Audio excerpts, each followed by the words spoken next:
welcome to the Social Space. This is the show all about Wichita Falls. I'm just going to leave it there from here on out. You should. Why are we saying the other part? That's right. We retired at Jackie when you're not here.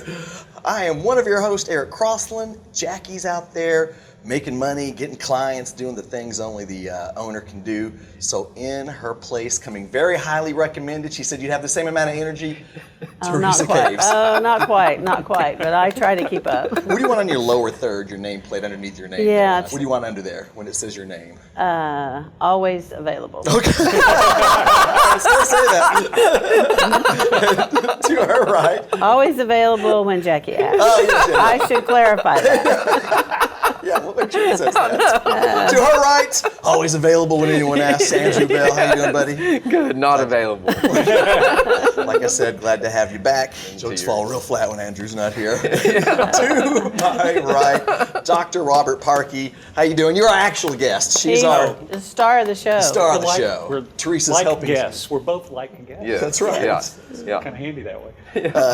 And what do you want to say under your lower third? What's your title going to be under there? I've got so many letters after my name, it would just roll over on the screen. So some people collect butterflies. I collect letters after my name. So that's kind of how that Email them all works. to me. I want to put them all up. Put it all up there.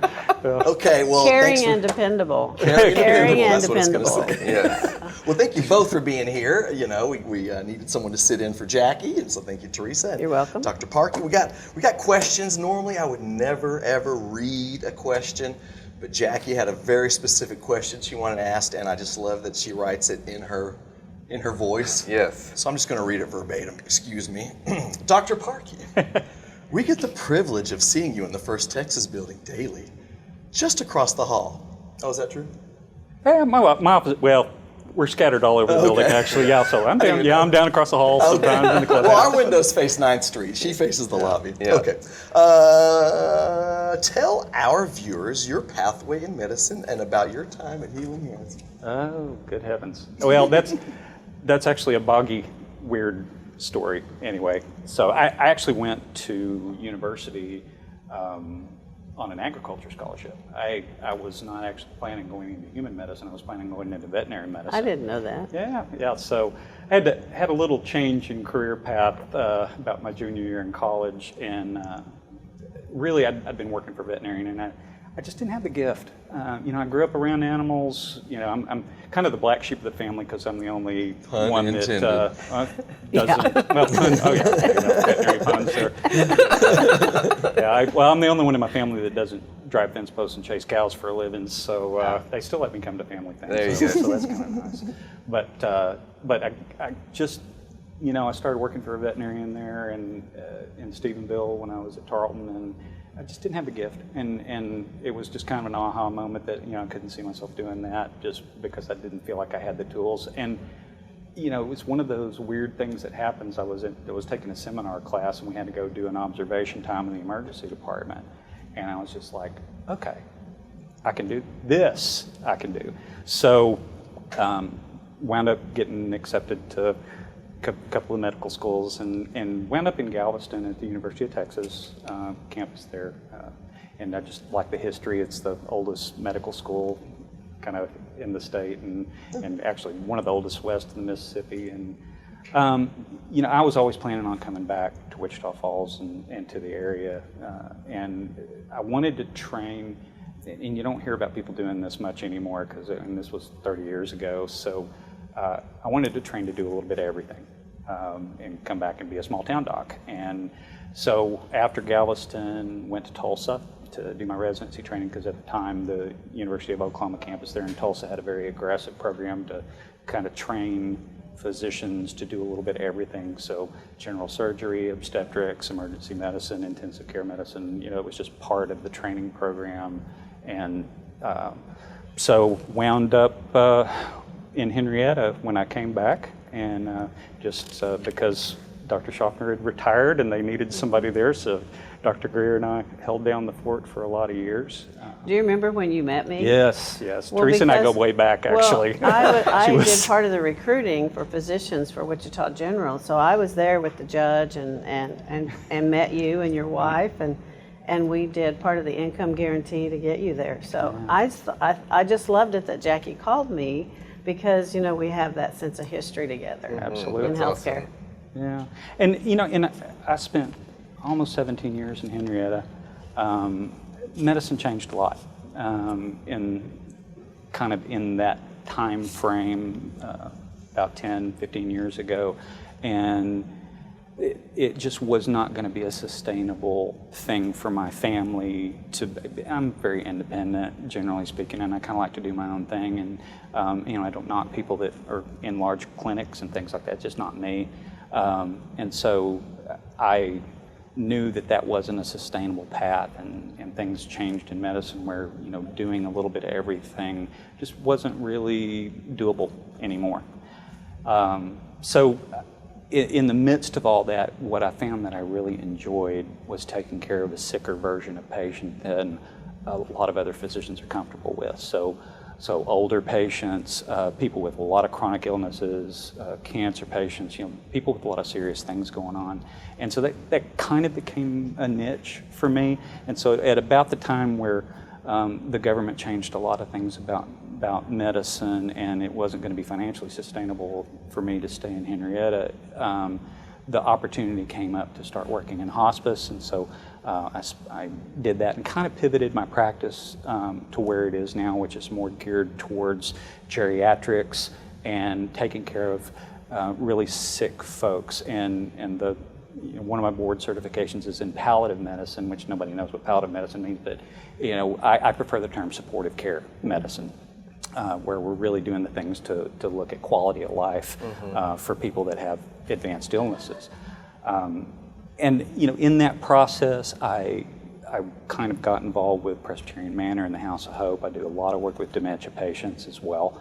I think the universe puts you where you're supposed to be if you shut up and listen. Yeah. And it was just a time in my life where things fell into place, and the things that I really love doing in medicine are again, taking care of older, sicker patients or people with, even younger patients with kind of advanced illnesses, and really helping them navigate the system. Because, and Teresa, having been involved in medicine, although the system's changed completely. Well, and, if we take the team concept, because it takes a lot of different people, so in essence, the way I kind of see it is that you kind of quarterback in all those different areas that you're dealing with. And so could you expand on that a Absolutely. little bit? I mean, and that's, a lot of my work that I do now with Healing Hands Healthcare, Little Black Bag House Calls with the Manor and with the House of Hope, it has to be team. It's a team concept. And because medicine's become so complex and things have changed so much, no one person, hey, 30 years ago, I could be one doc in a shop and get a lot of stuff done. Well, it just doesn't work that way anymore. It's a very boggy, complex, clunky system. And so I felt very fortunate to be asked to be a part of Healing Hands, because for the first time, at least in my 30 years in medicine, I could see all of the cogs that needed to come together to really do some innovative things in the community. And, I don't think we're going to fix medicine in the United States, but we can do a lot here. And I'm a big believer in local solutions for local problems. And so working with Healing Hands and with Little Black Bag, we're able to kind of expand what we're capable of doing outside the hospital, and in conjunction with United Regional and with our rehab facilities and our long-term care facilities, we're kind of able to bring something a little bit different to the table. And this really got tested when COVID hit. Oh, really? When we were working on this model for hospital at home, and I know you've had Summer and Sarah on the show before too.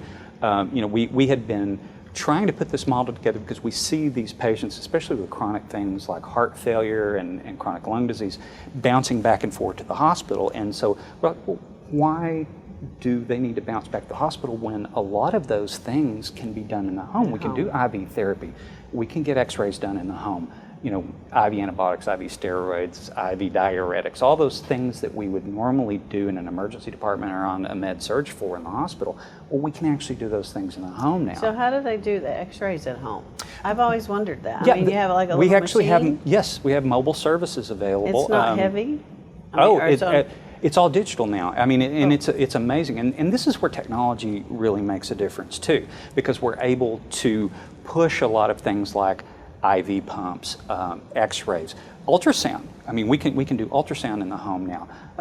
We can start central IV lines in the home. I mean, there are tons of things, and I don't have one yet, but there's actually an ultrasound probe that will connect to your phone? a phone, and I can actually do an echocardiogram at bedside, which is an amazing tool.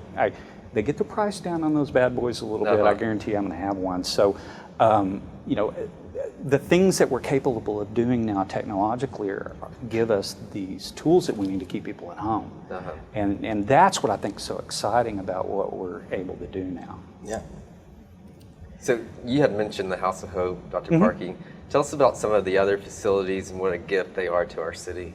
Well, of course, the House of Hope, along with like the Pines at Rolling Meadows and the dementia unit out at 𝘀𝗂𝗿𝗄 Christian Care Center, this is a specific niche, and I'm, I just am so thankful to be part of what Presbyterian Manor and the House of Hope are capable of doing for our folks with dementia, because we're able to really focus on some best practices, the way that the facility's laid out, the specialized training that the staff receives, and the teamwork that it takes. Here's another thing: it's a team sport. It's not something that any one of us can get the job done, because I'm not there 24 hours a day. Nobody is, and so a unique facility like the House of Hope that I'm more familiar with, is just such a gift to the community to be able to give that kind of care. To folks. And then, like I say, what we're capable of pushing out in the home now. And, I have privileges at United Regional, but, I tell people, when you see me at the hospital, I'm coming there to get you out. That's why I go to the hospital, to get people out. And let's go home. Let's set up what we need to do at home and get you out of here. And they do a beautiful job at the hospital, but COVID taught us we need to have more flexibility. And it unfortunately, not so much in this community. We did really, really well with COVID in Wichita Falls, in the surrounding area. Yeah, we had some times when the hospital was overloaded, but we had already developed this hospital at home system where we could take patients with COVID directly out of the emergency department, transfer them home, get them set up with oxygen and X-rays and all the medications that they need. And by doing that aggressive hospital at home thing, we were really able to get some good success stories and keep a lot of folks out of the hospital. So that partnership with United Regional was really important to us and remains real important to us. And even today, we've gotten some referrals for COVID patients that have bounced out of the hospital to home that we're going to try to put all resources there to keep them there. Awesome. Well, hey, we're going to take a quick break. We're going to come back with more Dr. Robert Parkey. We'll be right back.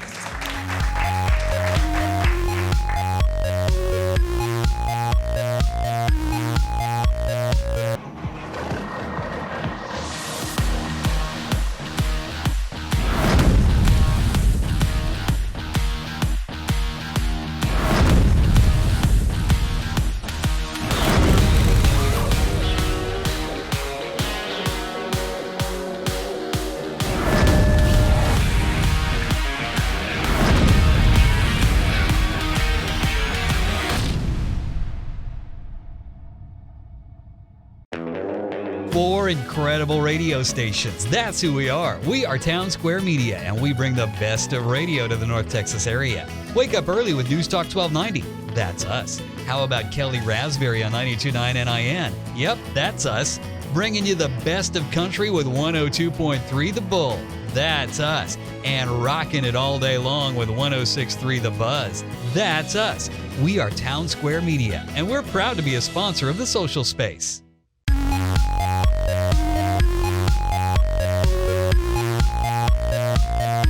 Hey, welcome back to the social space. I forgot to thank my partners at the front, so I'm going to do that real quick. Jackie would have my hide if I didn't do this. Channel 6, we're on at 10:35 every Sunday night, unless there's a sport. Sometimes it's a little bit later. Our radio partner, that's NewsTalk 1290, Townsquare Media. You can hear it, 10:30 a.m. Greg Hoegger likes to listen to it while he plows the fields. Oh, yeah. You see there. And Tanya and Sean Choate, Impact Signs at the Falls Truck Center. Our faces are on less buses now. Why? Because I think someone's paid for a full wrap. Oh, okay. And ours comes down. Okay. You upset about that? My girls will be. They like to see their They daddy. like to see me. Once again, we're here with Dr. Robert Parkey, not Teresa quite. Caves. In here for Jackie. Go ahead, Teresa. Well, so, you already alluded to the fact that healthcare has changed so dramatically. But there are those of us that aren't doctors that we have to navigate all those changes.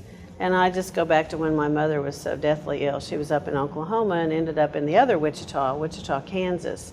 But the little that I knew about healthcare helped us navigate so much because we knew to go to the case manager. We knew to go, I knew to get, 𝗀𝗵𝗆 attorney and all those things. And so what advice do you have for people that don't have any experience in healthcare? And I run into that almost on a daily basis, just people that feel lost with the system that we've got. And here's the dark side of all the wonderful technology we talked about, is that our generation, of people, we're used to computers and shifting information around that way. Well, the generation I take care of, for the most part, they're not stupid people. Please don't misunderstand me, but they don't have the computer literacy, and sometimes what's called healthcare literacy. It's like, I go to a lawyer to get a will worked on. The man's speaking Portuguese to me. I don't understand what he's saying most of the time. And the last time I did that, I realized, okay, is this what my patients feel like when we're speaking in medical terms about what's going on with them? Are they that confused? I don't speak accountant. I don't speak lawyer. So is that kind of what these folks are feeling when they're having these conversations? And so the thing with technology and medicine is that we have kind of moved into this era of what's called evidence-based medicine, and that's a great thing until it's not. And the problem with evidence-based medicine is you have this tendency to develop a one-size-fits-all approach to certain medical problems. Like, say you've got diabetes. Well, you're supposed to take an aspirin every day, you're supposed to take a statin drug, you're supposed to take a certain blood pressure medicine to protect your kidneys, and if you don't take all those things, then not only are you a bad patient, but your doctor's a bad doctor. And so it kind of breeds this one-size-fits-all mentality.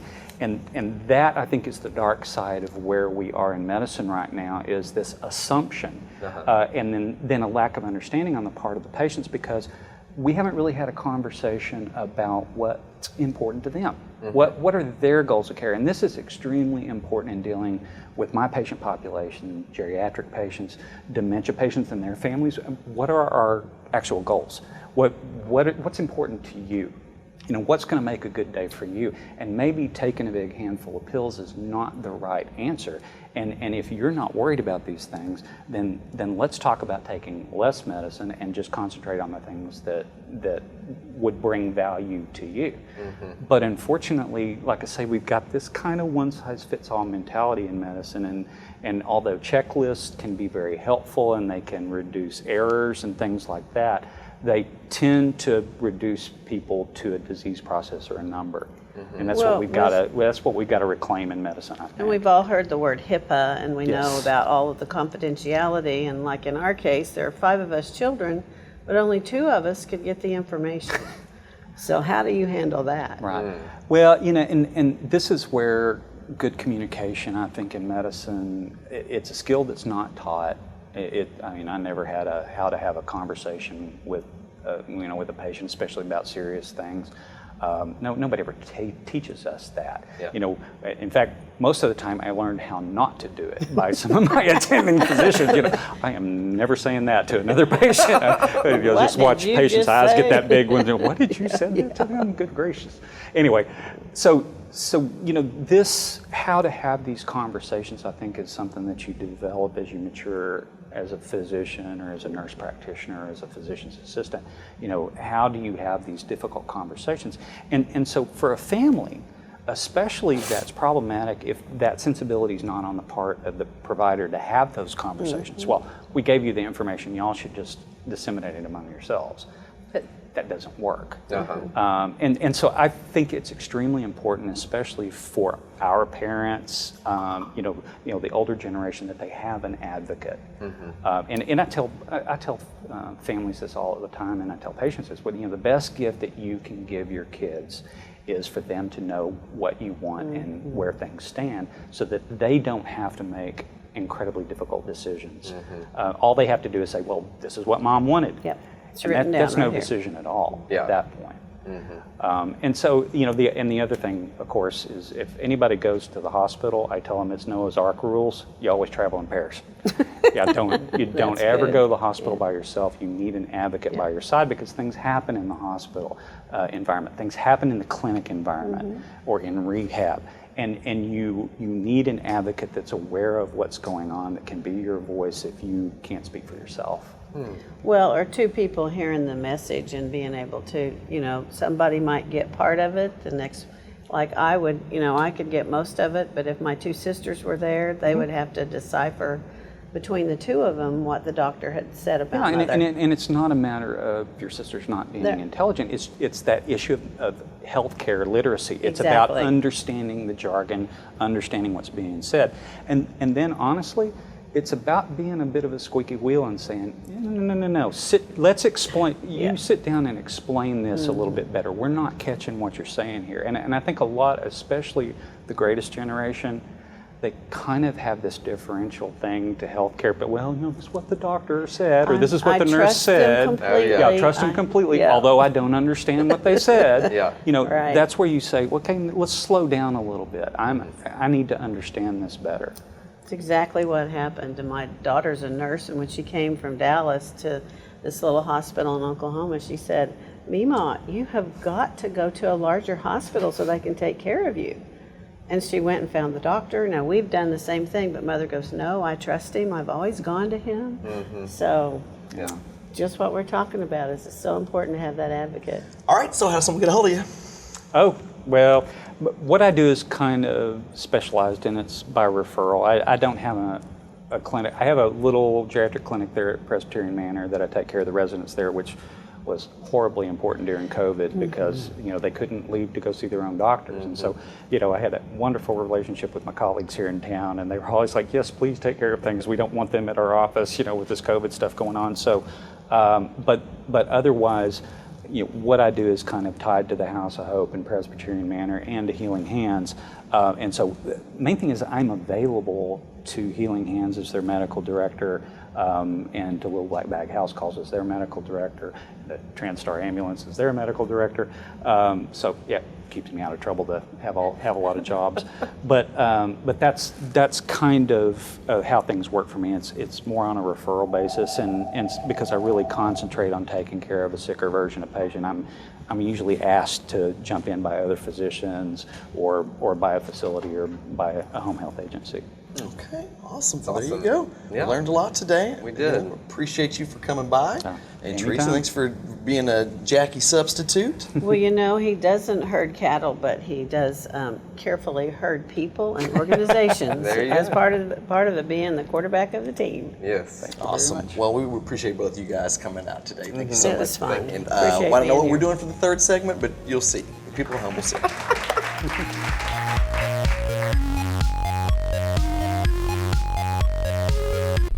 This is a problem.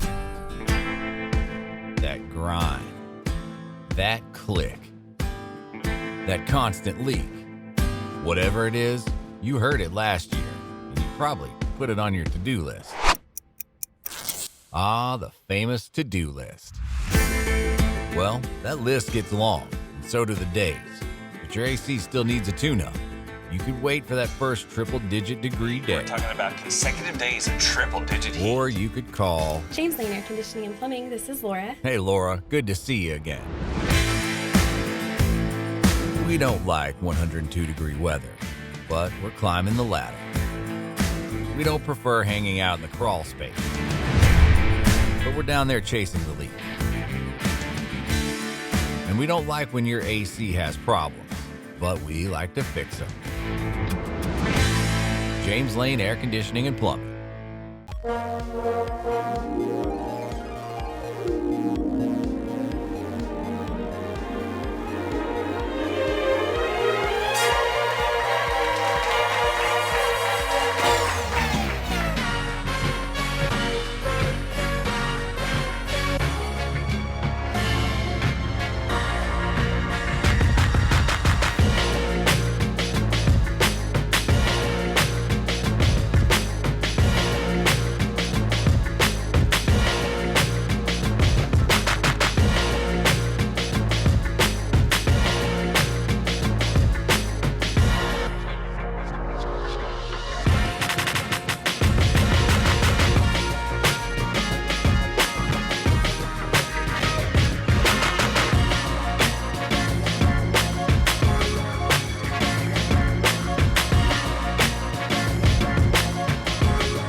what this collection is a love letter to the world. I shall win.